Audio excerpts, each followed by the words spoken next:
Hi guys! So, mag-pack tayo ng trade. Hindi to guys order. Trade to. So guys, ngayon lang uli ako nakapag-video kasi busy ako. Kasi may nag-order, di ba? Mga January, mga January 2025. Ayusin ko pa yun.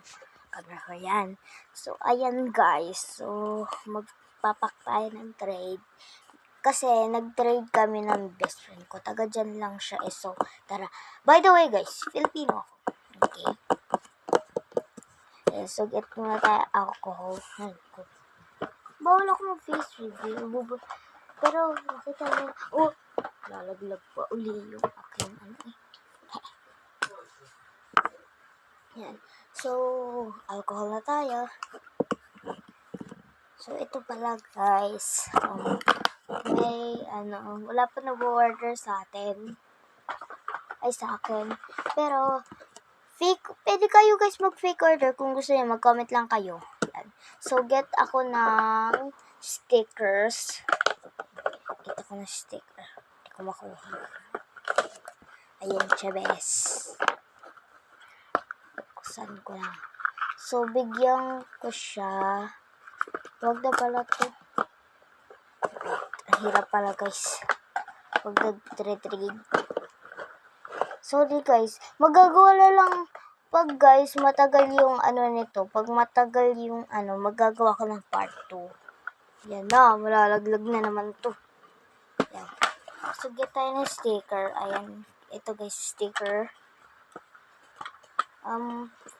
Kasi kailangan ko ng stickers. Kasi 'di ba, pag nagpapak tayo, kailangan natin ng stickers. Baka kailangan ko pa ng part 2 dito kasi daldal ako ng daldal. Anyways, pack ko siya ng 4 stickers. Na DIY stickers. Yan. Lagay ko na siya dyan. Ayun ako. Hirap Yan. So, nag-order din. Tapos, gusto niya din pala ng photo cards. Pero wala na po tayong new jeans. So, na lang tayo, ganyan. Yan. Parang magpa-part 2 pa ako. Pa-part 2 pa ba ako? Sige na nga. So, malapit na matapos yung video. So, get muna ako ng sleeves. Well, hindi naman niya guys sinabi ko gusto niya yung top loader. So, sleeves na lang.